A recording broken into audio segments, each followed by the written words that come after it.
बिटिया की शादी हो या बेटे की बारात, बर्थडे हो या सगाई की रस्म, मेहंदी हो या हल्दी की रस्म, उबटने से लेकर वलीमे तक, फलदान से लेकर रिसेप्शन तक, हम रखेंगे आपका ख्याल। Videography, photography, album design, documentary film, ad film, video song, all events coverage के लिए आज ही कॉल करें 9669530217। नमस्कार, मैं हूं आपके साथ आयुषी शर्मा। S24x7 न्यूज़ में आपका स्वागत है। आइए दिखाते हैं आपको आज की सबसे बड़ी खबर। बहुजन मुक्ति पार्टी का प्रथम राष्ट्रीय अधिवेशन मध्य प्रदेश की राजधानी भोपाल के जम्बूरी मैदान में 25 सितंबर सुबह 11 बजे से दोपहर 2 बजे तक किया जा रहा है। आइए जानते हैं पूरी जानकारी क्या है। अध्यक्ष परवेंद्र प्रताप सिंह, राष्ट्रीय अध्यक्ष बहुजन मुक्ति पार्टी नई दिल्ली से हैं। आइए जानते हैं क्या जानकारी दे रहे हैं। रहेंगे और वर्तमान की लगभग समस्याएं हैं, ऐसे 16 विषयों पर हम लोगों ने यहाँ पर चर्चा करने के लिए वो विषय लगाए हुए हैं। पर्चा आप लोगों तक पहुँचा होगा। 16 विषयों पर लगभग 6 दर्जन से ज़्यादा हमारे सभी महान अधिवक्ता महोदय हैं और साथ साथ में अलग अलग क्षेत्र के जो मास्टर हैं वो सभी लोग इस पर अपनी चर्चा करेंगे। एक समुद्र का कार्यक्रम रखा है यहाँ पर। ये वर्तमान में जो हालात हैं देश के वो बहुत ज़्यादा बिगड़ चुके हैं। जब से भारतीय जनता पार्टी की सरकार देश में बनी 8 साल से तब से पत्रकारों की भी हत्याएं हो रही हैं, ऐसा देखने को मिला। और किसान भी पीड़ित और परेशान हैं, बड़े पैमाने पर हत्याएं हो रही हैं। किसानों के अलावा जो युवक हैं, नौजवान लोग हैं, बड़े बड़े सपने दिखाने का काम इस भारतीय जनता पार्टी की डबल इंजन की सरकार ने किए थे, तो आज वो भी मारे मारे फिर रहे हैं। लगभग हर घर में ग्रेजुएट, पोस्ट ग्रेजुएट और इंटर पास, हाई स्कूल पास बच्चे बैठे हुए हैं, बेटा बेटियां हैं, लेकिन उनको रोजगार उपलब्ध नहीं हो पा रहा है। साथ साथ में जो किसानों के विरोध में 3 कृषि कानून थे वो भी सरकार को उनको ऐसा लगा कि जन विरोधी कानून बनाए हैं, तो वो वापस उन्होंने देने का फैसला किया। तो इस तरीके से रिजर्वेशन की जो बहुत सारी समस्याएं हैं, बड़ी जाति के लोगों के एनकाउंटर्स हो रहे हैं और सबसे बड़ी बात, सबसे बड़ी आबादी जो इस देश के अंदर में ओबीसी समाज की है, पर की है, उस जाति आधारित जनगणना कराई जा रही है। जब देश में जाति जनगणना नहीं होगी तो लोगों को, पिछड़े वर्ग के लोगों के लिए सरकार एक नए पैसे का बजट नहीं बनाती है तो जीरो में उनका विकास कैसे होगा? ये एक बहुत बड़ी समस्या है आज की तारीख में। और साथ साथ में रिजर्वेशन संख्या के अनुपात में देने की बात भारत का संविधान कहता है कि लोक संख्या के अनुपात में हर समाज को प्रतिनिधित्व करना चाहिए। कोई वैसाखी नहीं है बल्कि प्रतिनिधित्व की बात है, उससे वंचित करने का काम होता है। और लिंचिंग के कार्यक्रम भी आपको देखने चल रहे होंगे इन 8 सालों के अंदर में। तो हिंदू मुस्लिम के नाम पर तमाम झगड़े फसाद भी हो रहे हैं। तो आज भी 75 साल के बाद में आज़ादी का अमृत महोत्सव मनाने की बात होती है, लेकिन देश के अंदर में नफरत की धारा बह रही है। इधर देखो, उधर हिंसात्मक गाड़ियों को जलाने का काम चल रहा है। अभी बंगाल में आपने देखा तो राष्ट्रभक्त सोकॉल्ड लोग हैं, वो पुलिस की गाड़ियों को फूंकने का काम कर रहे हैं। तो उनके घर पर बुलडोजर कब चलेगा, ये सवाल खड़ा होता है। ऐसे बहुत सारे बर्निंग इश्यूज हैं के माध्यम से लोकतंत्र की हत्या हो रही है, जिस पर कोई बात बोलने के लिए तैयार नहीं है। और ये बात सुप्रीम कोर्ट ने खुद अपने जजमेंट में 8 अक्टूबर 2013 को कहा है कि वर्तमान में जो ईवीएम मशीन्स हैं इनसे free, fair and transparent election नहीं होता है।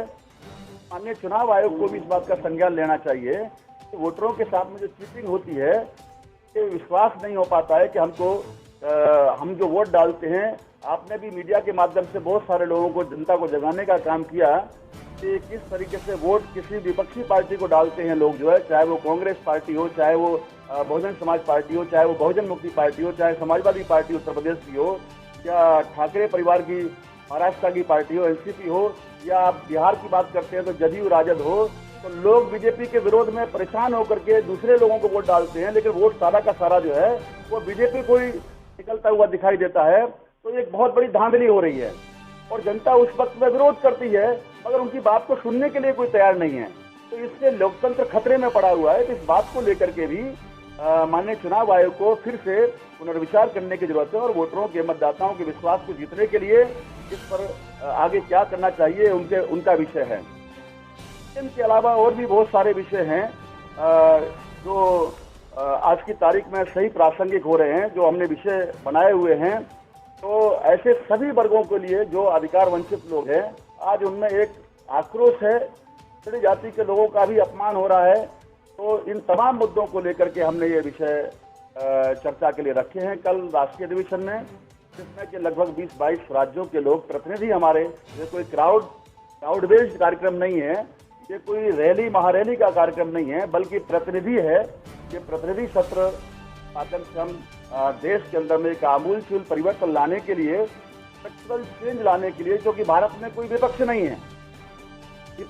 है, इसलिए हम एक रियल विपक्ष की हैसियत से आज हम समाज को जागृत करके जो है, और जिन मुद्दों को हम लोग उठा रहे हैं उन मुद्दों को जो सबसे बड़ी पार्टी अपने आप को कहती है बीजेपी, सत्ताधारी पार्टी भी आज सोचने के लिए मजबूर हो रही है। इसलिए साथियों, हम लोगों ने ये विषय लगाए हुए हैं।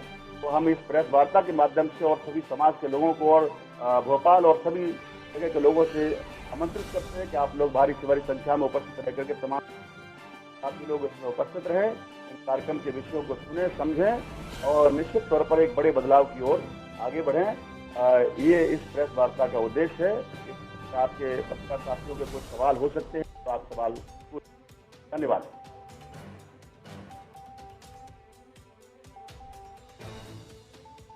तो 2012 में हम लोगों ने पार्टी को 6 दिसंबर को रजिस्टर्ड कराया।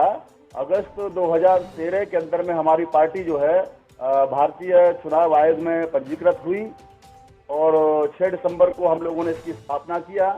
तब से लेकर के पहला आम चुनाव हम लोगों ने, लोकसभा चुनाव जो है वो 2014 में लड़ाया। 419 पर हम लोगों ने अपने फॉर्म किए थे, मगर ज़्यादातर हमारे नामांकन खारिज किए। चीटिंग हो रही थी उस समय, तो फिर भी लगभग 257 सीटों पर हम लोगों ने चुनाव लड़ाया था उस वक्त। और तब से लेकर के फिर उसी बीच में महाराष्ट्र का जनरल इलेक्शन हुआ असेंबली का नवंबर में, वो भी हम लोगों ने सभी सीटों पर लड़ाने का काम किया।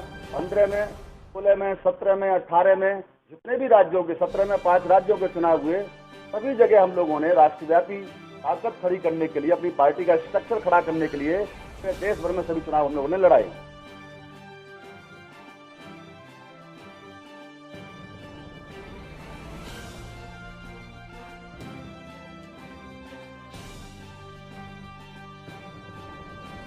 न केवल बीजेपी को, न केवल, बहुत सुंदर सवाल खड़ा किया है आदरणीय पत्रकार महोदय ने कि चुनाव लड़ रहे हैं और गड़बड़ी भी हो रही है। हम चुनाव इसलिए लड़ रहे हैं क्योंकि हम दूसरों के भरोसे उन गड़बड़ियों को पकड़ नहीं सकते हैं। अब हम अंदर जाकर के, हम जो समाज में जब जा रहे हैं, हम चुनाव लड़ रहे हैं, तो बहुत सारी जो घोटाले हो रहे हैं, वो घोटाले हम अंदर, बाहर से रह करके हम घोटाला पकड़ नहीं सकते हैं। अंदर रह करके भी, लड़ करके ही हमें बहुत सारी जानकारी प्राप्त हुई है।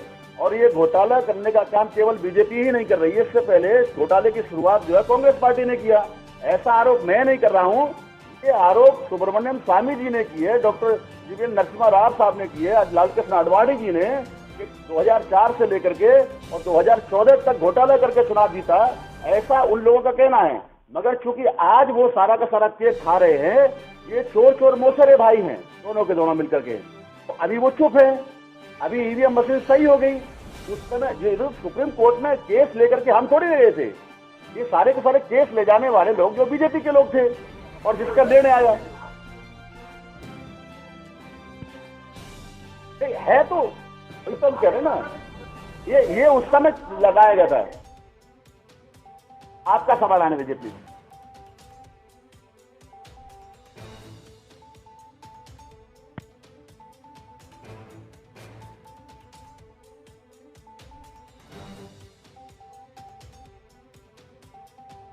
दूसरी पार्टियों की सरकार है, तो जिन पार्टियों की सरकार है उन्होंने भी सवाल खड़े किए। आप राजस्थान की बात करें तो राजस्थान में तो ऑलरेडी कांग्रेस की सरकार है। आप बंगाल की बात करेंगे तो ममता बनर्जी ने खुद ही किस पार्टियों को इकट्ठा किया था, क्या से पंजाब के अंदर में आरोप लगाया, आम आदमी पार्टी के लोगों ने खुद आरोप लगाए थे उस समय जो है। ये बात अलग है कि वो आज उसमें हिस्सेदारी बन गए, चुप हो गए।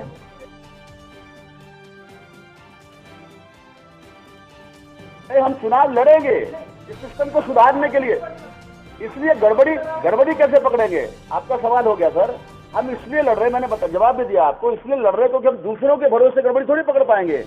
हमने तो ऐसा मालूम चला अमरावती में हमारा जो कैंडिडेट थे, अमरावती के अंदर में जो व्यक्ति डॉक्टर रविंद्र राणे, प्रोफेसर रविंद्र राणे, सुनिए एक मिनट सुनिए, रविंद्र राणे जी चुनाव लड़ रहे थे, तो मतदाताओं के वोट गायब होता है एक अलग बात है, मगर खुद रविंद्र राणे जो चुनाव लड़ रहे थे वो कैंडिडेट का भी वोट गायब हो गया, 0 वोट निकला उसके बूथ पर। तो इस वजह से हम लोगों ने सुप्रीम कोर्ट में भी केस फाइल किया है, अभी वहां भी हमारी लड़ाई चल रही है, बाहर में मैदान में भी लड़ रहे हैं और वहां भी लड़ने का काम कर रहे हैं।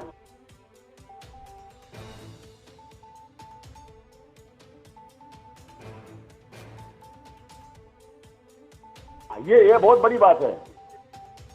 ये एक सवाल खड़ा होता है, राजेश कीर जी भी भोपाल से हमारे खड़े हुए थे, कैंडिडेट थे, उनके बूथ पर भी वहां पर जीरो वोट निकला, स्वयं का खुद का वोट नहीं निकला। तो ये सवाल खड़ा करने की बात है, ये पत्रकार महोदय ने बहुत इंपॉर्टेंट सवाल खड़ा किया। मैं तो बता ही रहा हूं, बाकी आप लोगों ने सारे दुनिया को बताने का काम किया है ना। आदरणीय सवाल पूछ रहे थे सर, प्लीज।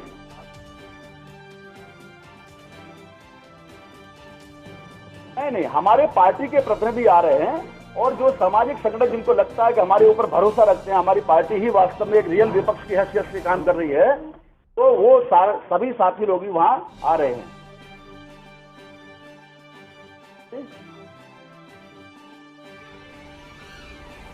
अन्य पार्टी जैसे जो भी हमारे समविचार वाली पार्टियां हैं, जो समविचार रखते हैं हमारे साथ में, लोकतंत्र और देश को बचाने के लिए जो भी सामने आएगा उनका वेलकम है, उनका स्वागत है हमारे इस अधिवेशन में। तो छूट को मैडम ये तो बहुत बड़ा ऐसा कुछ नहीं है, तो हमें पत्रकार बंधुओं से मालूम चला होगा, अभी 9 साल का बेटा जो है जालोर राजस्थान के अंदर में एक मटकी छू जाने पर जो है वहां के टीचर ने उसकी पिटाई लगाया, और इतनी पिटाई लगाया कि आखिरकार 25-30 दिन के बाद में वो इस दुनिया से ही चला गया, उसकी हत्या हो गई, एक तरीके से मार दिया गया उसको। तो ये केवल एक बच्चे का उदाहरण नहीं है, भारत के प्रथम नागरिक जो राष्ट्रपति के पद पर रहे हुए हैं रामनाथ कोविंद जी, उनके साथ में भी दुर्व्यवहार होता है जाति के आधार पर। जो अब ये तो राष्ट्रपति जी को ही बात कहना चाहिए इस बात को लेकर के। अब नहीं, दबाव में है क्या है ये तो उनको मालूम होगा मैडम, सही कह रही हैं आप जो है, मगर मैं ओवरऑल बात कर रहा हूं कि ये देश में 75 साल के बाद भी जाति के आधार पर लोगों को पीट करके मार दिया जाता है, तो जातिवाद खत्म कहां हुआ? और डेली ये घटनाएं हो रही हैं। सबसे बड़ी बात है इसके लिए समाज में अवेयरनेस लाने की, जागृति लाने का काम है। जो भी पीड़ित और प्रताड़ित लोग हैं, जो समस्याग्रस्त लोग हैं, उन लोगों को हम जगाने का, जागृत करने का काम कर रहे हैं, और संगठित शक्ति से ही जो अन्याय और अत्याचार करने वाले लोग हैं उनका मुकाबला हम लोग संगठित शक्ति से ही कर सकते हैं। इस पार्टी को बनाने की आवश्यकता में इसलिए पड़ी क्योंकि भारत में संविधान निर्माताओं ने 2 इंपॉर्टेंट बात कही थी। एक तो free, fair and transparent election होना चाहिए, और दूसरे नंबर की बात रियल अपोजिशन होना चाहिए, वास्तविक विपक्ष। किसी भी देश के लोकतंत्र को अगर जीवित रखना है तो ये 2 बातें होना बहुत इंपॉर्टेंट है, बहुत जरूरी है। अगर हम एक बात की बात करें, वास्तविक विपक्ष की मैं बात करूं, तो भारत में स्ट्रॉन्ग अपोजिशन की तो बात छोड़ दीजिए, अपोजिशन ही नहीं है। कहाँ है अपोजिशन? कोई आवाज उठाता हुआ दिखाई देता है? हम रियल विपक्ष बनने की दिशा में आगे बढ़ रहे हैं। और दूसरी बात जो बात है कि free, fair and transparent election की, तो ये free, fair and transparent election आज तो छोड़ दीजिए, शुरू से ही हम बात करें तो शुरू से ही पहला चुनाव, आम चुनाव जो हुआ उस समय से भी ये घोटाला हो रहा है, कोई भी ट्रांसपेरेंट इलेक्शन नहीं हो रहा है।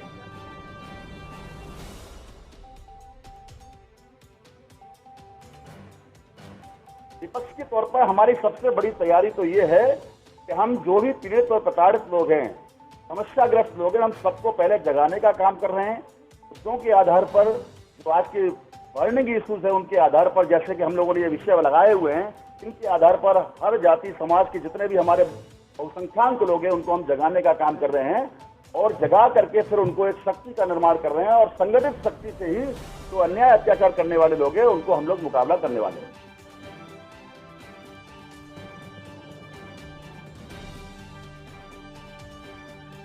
पहली बात तो मैं ये बताना चाहता हूं, केवल बहुजनों की बात नहीं है, सभी लोगों ने बहुत सारी पार्टियां बनाई हैं और ये भारत के संविधान ने सबको पार्टी बनाने का, चलाने का अधिकार दिया हुआ है। देश भर में संगठन खड़ा करने का और विस्तार करने का और मजबूत बनाने का सबको अधिकार है। तो किसी को हम ये रोक नहीं सकते हैं कि आप पार्टी क्यों बना रहे हैं। रही बात यह है कि वो लोग कितना फायदा पहुंचा रहे हैं, कितना नहीं पहुंचा रहे हैं, तो ये तो जनता को सवाल करना चाहिए उन लोगों को जो समाज के बीच में जा रहे हैं कि उन्होंने निजी हित के लिए वो काम किया है या वास्तव में समाज के कल्याण के लिए उन्होंने ये पार्टी बनाई है। ये तो समाज, उन लोगों को सोचना चाहिए, समाज को सोचना चाहिए।